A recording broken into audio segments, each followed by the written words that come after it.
నా జన్మభూమి నా జన్మభూమి ఎంతో నాకెందుకే దండాలు పెడతారు? ఆ నేల తల్లికి పెట్టండి. మీరు నేను ఇంత ముద్ద తింటున్నామంటే అమ్మసలువేగా. ఆ నేల తల్లిని అమ్ముకున్నోడివి కాబట్టే మీ అయ్యి ఇచ్చిన 5 ఎకరాలని శమటోడ్చి 50 ఎకరాలు చేసావన్నా. కృషి ఉంటే మనుషులు ఋషులు అవుతారు, ఏదైనా సాధించవచ్చు. నువ్వు రామ్మా. రే నర్సింగ్, అయ్యా ఈయనకు 2 సంచులు పంటించి పంపురా. రండి అయ్యా రండి.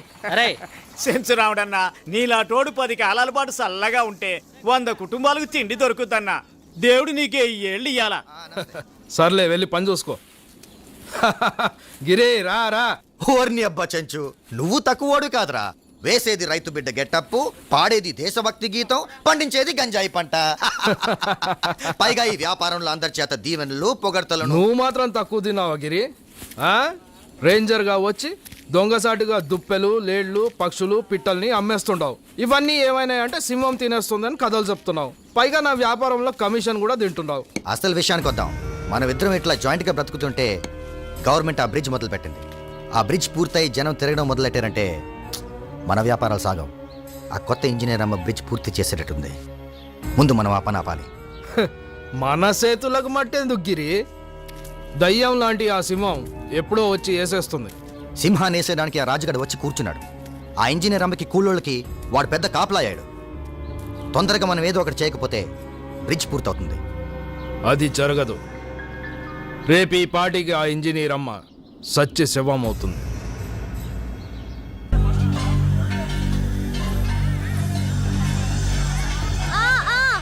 కొంచెం కొంచెం ముందుకి, కొంచెం అక్కడే పెట్టండి.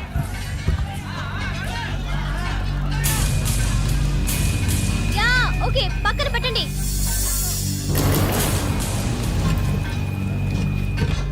ఇంకా ఇంకా ఓకే మేడం. అయ్యో ఏంటండి నేను చెప్పింది అక్కడ. అలాగే మేడం. పెట్టండి. పెట్టండి.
ఏంటో మేడం గారు కొంచెం కళ్ళు తెరుస్తారా?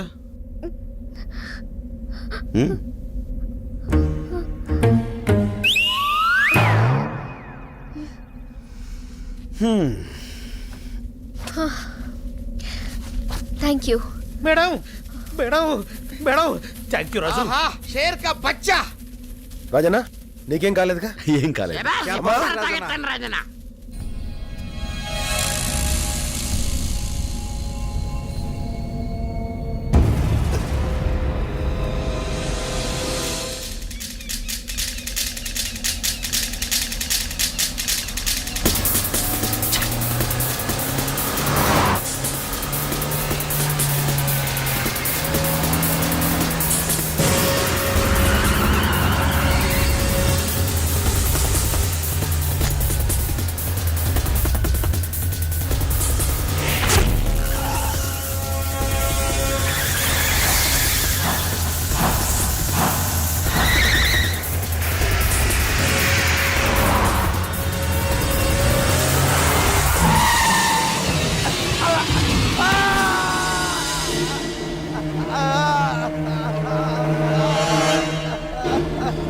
వదిలేనా ఆ? అక్కడ ప్రమాదం తప్పింది కాబట్టి ఇక్కడ నువ్వు బతికిపోయావు.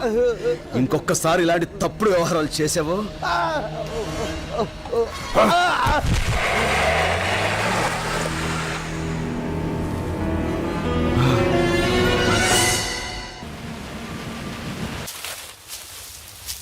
రే సూరిగా చెప్పినంత గుర్తుందిగా.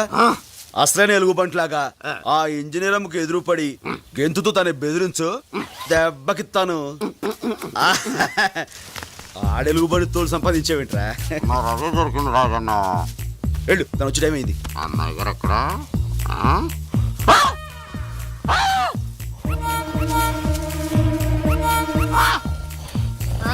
రా రా రాస్కల్ రా. నన్ను బెదిరించాలని ఇలా అడ్డమైన వేషాలు వేస్తావా? చెప్పు, నీ చేత ఆ రాజీగా ఇలా వేషం కట్టించింది? ఆ? చెప్పు, మాట్లాడవే, మాట్లాడు. పని ఎక్కుటడు, మందు కొట్టడం కాక ఇలాంటి నాటకాలు కూడా మొదలెట్టావా? చెప్పు, చెప్పురా, ఈ సంగతి ఇలా కాదు, ఇలా చెప్పు. మళ్ళీ చేస్తావా? చెప్పు, మాట్లాడు. ఆ, ఉండు. నీ పని కూడా చెప్పు. వాడు సూరిగాడు. ఆ, తెలుసు. మేడం మేడం మీరు ఉండండి మేడం. వాడికి పనిష్మెంట్ నేను ఇస్తాను మేడం. ఇబ్రహీం, నేను చెప్తున్నాను, వాడి మోకాల మీద కొట్టు. ఏ వాడి కడుపులో పొడువు. ఇబ్రహీం, వీడిని ఇలా కాదు, వీడిని గొంతు పిసికి నులిమి.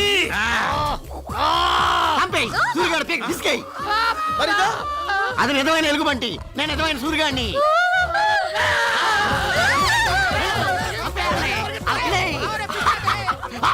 అయ్య బాబాయ్, నన్ను వదులు. నేను అలాంటి దాని కాదు, నన్ను వదులు.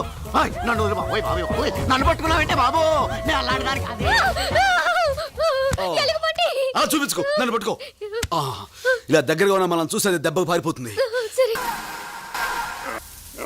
మేస్త్రి, అమ్మా, అక్కడ భీమ్ త్వరగా బిగించి పని పూర్తి చేయించు. పూర్తి చేస్తానమ్మా. జాగ్రత్తగా చేయమని చెప్పు. చెప్తానమ్మా. ఓకే. ఏయ్ శివంగి, ఏటి అక్కడ ఏం చేస్తున్నావు? కుందేలు. అటు వెళ్ళడం మంచిది కాదు. సరే సరే. పైకి వచ్చాయి.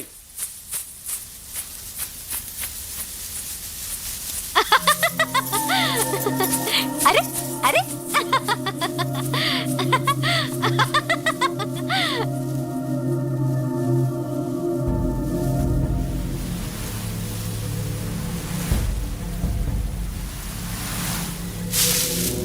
శివంగి, శివంగి,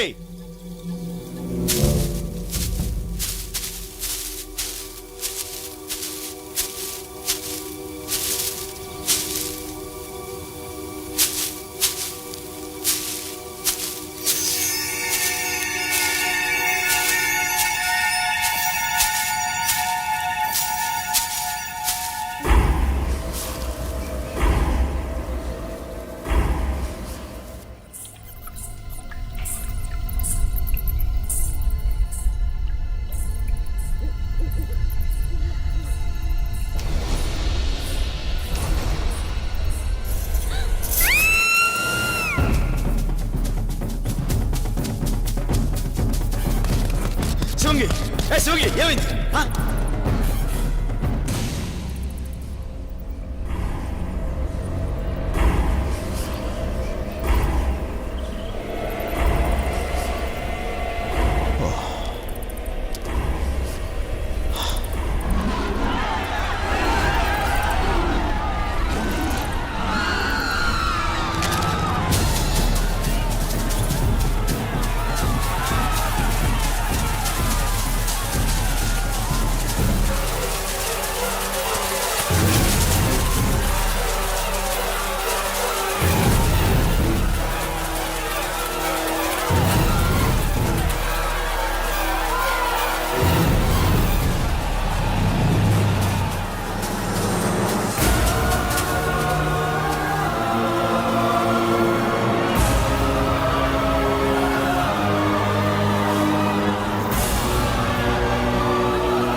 పదండి పదండి.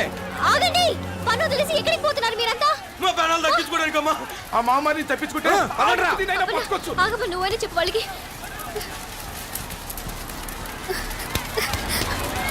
చెప్పండి, ఒప్పుకున్న పని పూర్తి చేయాలిగా.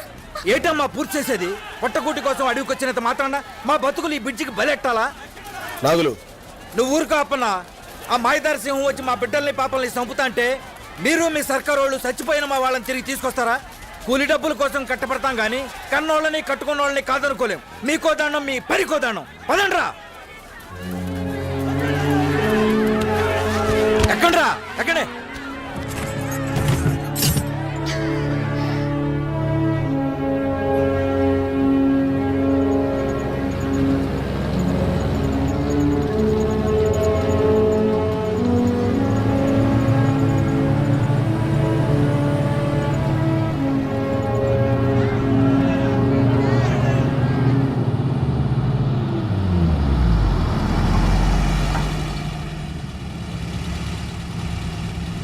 ఏరా ఆగిపోయారే, వెళ్ళిపోండిరా, పోండి.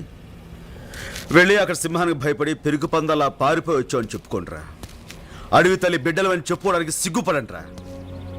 రాయ్, ఇక సింహం చేతో చావాల్సి వస్తుందని భయపడి మీరు పట్నం వెళితే ఆ పట్నంలో చేతిలో పని, తినటానికి తిండి, ఉండటానికి గూడు లేక పస్తులుండి అర్ధాలతో చావాల్సి వస్తుందిరా. ఆ పడే కష్టమేదో మనందరూ ఇక్కడే పడితే తొందరలో బ్రిడ్జ్ పూర్తవుతుంది, రైలు మార్గం ఏర్పడి ఇక్కడ ఖనిజ సంపద తవ్వకాలు ప్రారంభం అవుతాయిరా. దాంతో మనందరికీ చేతిన పని దొరుకుతుంది, మన జీవితాలు బాగుపడతాయి. ఆలోచించుకోండి.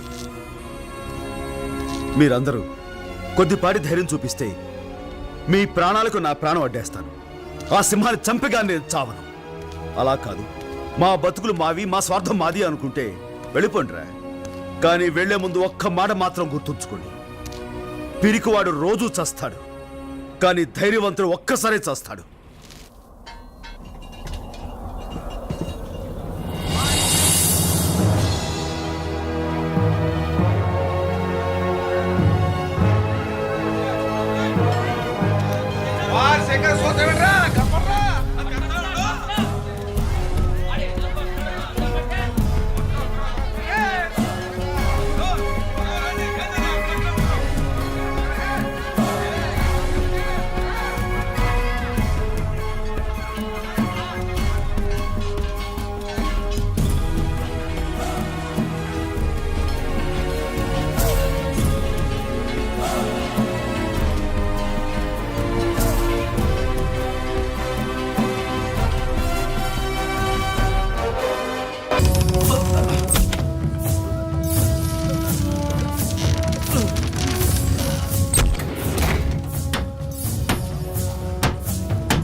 ఆ మనుమేకం మన గుడారాల మీదకి రాకుండా ఖచ్చితంగా ఇక్కడికే వస్తుందన్న నమ్మకం ఏంటి? మనం చుట్టూ వేసిన ఈ ముళ్ళ కంచి వల్ల అది ఎట్టి పరిస్థితుల్లోనూ మన గుడారాల మీద దాడి చేయదు.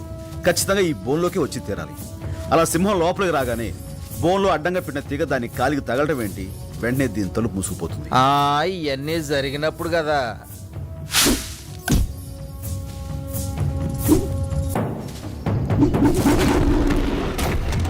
మళ్ళీ ఈ తలుపు పైకి లేవాలంటే ఇదిగో ఈ రాటను కిందకు నొక్కు.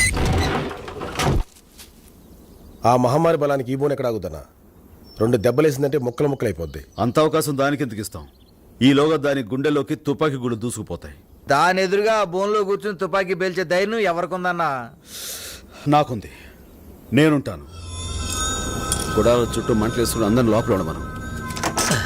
ఇదిగో రాజన్న, ఇటీ. జాగ్రత్త. అలాగే రాజన్నా, నేను చెప్పేంత వరకు మీరెవరూ మీ గుడారాలు దాటి బయటికి రావద్దు, సరేనా? రాజన్నా, అదొకసారి నీతో దెబ్బతిన్న సింహం మళ్ళీ నేను ఎదురుగా చూసిందంటే చెప్పాను కదన్నా అది మహమ్మారి అని. నీకేదన్నా అయిందంటే వాల్మీకి దొరన 10 మంది మంచి కోసం ప్రాణాలను లెక్క చేయకూడదు.